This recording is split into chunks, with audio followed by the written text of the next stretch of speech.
Revenge films. The other day, I hired a detective for the first time in my life. My wife, Jill, is on the board of the PTA and became vice chairman this year.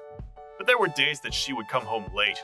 One such day, a coworker mentioned that he had seen her walking around with another man by the bars in town. I was the jealous type but didn't want to tie my wife down. 10 years ago, when we first started dating, I told her, I don't mind if you're out with multiple people, but please don't go out with another guy alone. If you ever find someone else that you like, break up with me first. And she had given me her word that she would do so. When I told Jill what I had heard, she told me that there was a PTA party including members from other districts. And there were about 15 people there that day. And that my coworker must have seen her walking away from the crowd with the chairman or some other member. But I didn't feel convinced. 3 days later in the morning, We'll be having another welcome party with the same members today, so I'm going to be late. it had just been a few days since that conversation.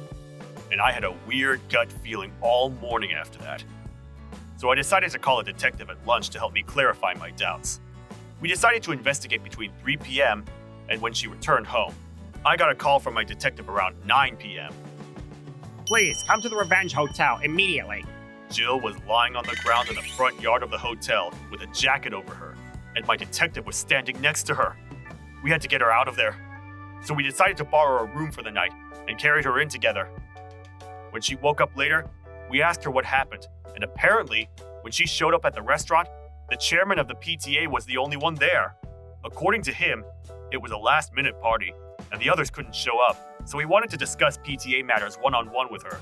So she reluctantly joined him.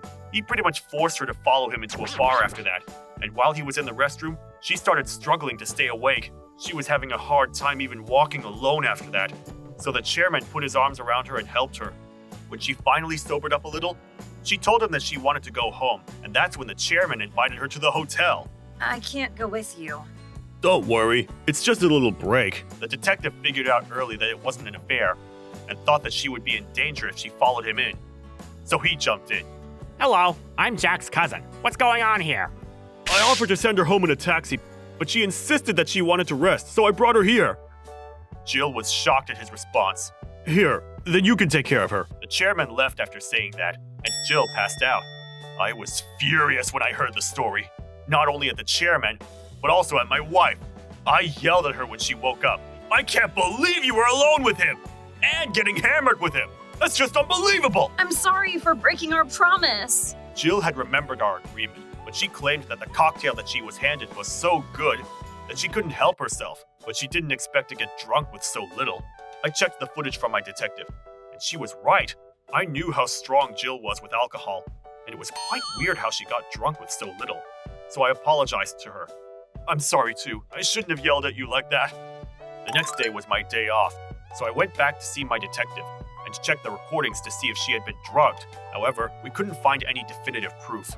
We found upon further investigation that the chairman had told the bartender in advance to make Jill's drinks much stiffer. The owner of the bar had been borrowing some money from him, so he reluctantly agreed.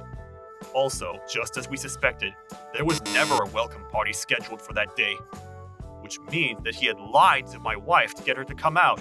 I paid an extra $100 to consult a lawyer for an hour after that. I wanted to see if there was any way I could take the chairman to court and get justice served.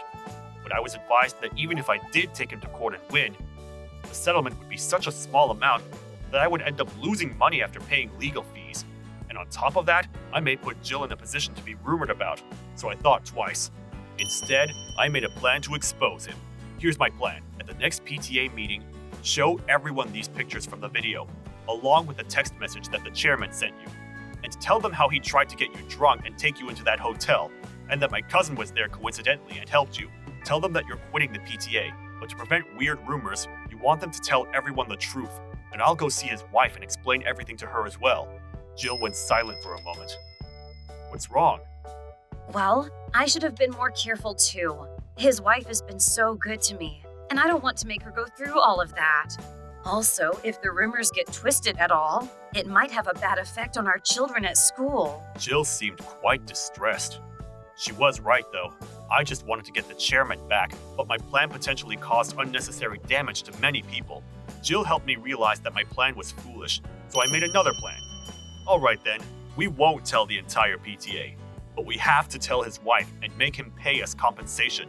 Are you sure we have to do all this? Do you understand? If the detective didn't save you that night, you would have been dragged into that hotel. I would have fought him off. I would never go into a hotel with that man. That's what you say. But how long do you think you can fight him off being that drunk?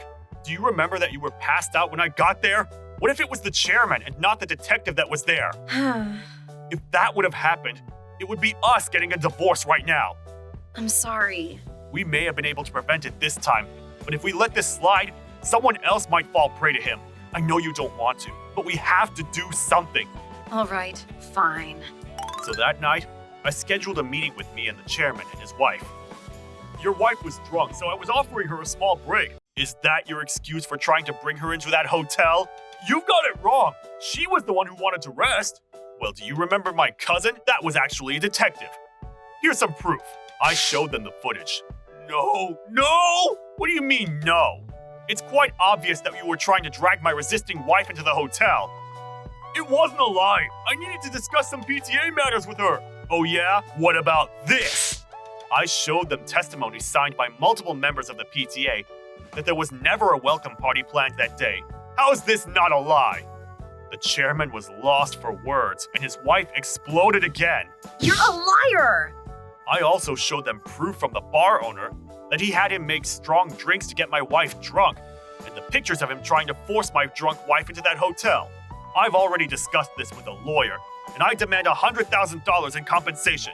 Okay, I admit, I added a couple extra dollars there. Also, I demand you to resign as chairman of the PTA, effective immediately. $100,000? That's way too much! Alright, would you rather settle this in court then?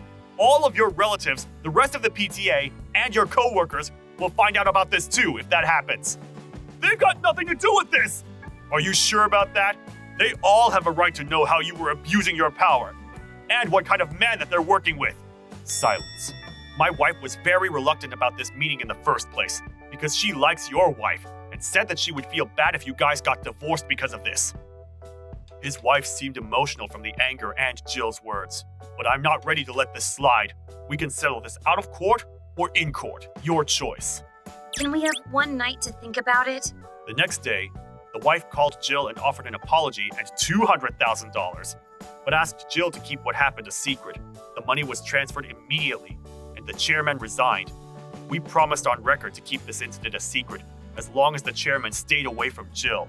The vice principal called Jill a few days later, saying that the chairman was resigning due to personal reasons, and that he wanted Jill to be chairman until they could decide on someone else. Are you going to do it? Yeah, I think that's the right thing to do. I'm sure it'll be no problem for her. She was a very capable person ever since high school, and managed our money flawlessly, so we have plenty of savings even though I don't make that much. She was on the school board when she was in middle school too, and could probably give a speech in a foreign language if she tried. I'm glad that I hired a detective that day. My wife could have been in trouble, and things could have ended up very badly for both of us. Thank God for detectives. How was today's video?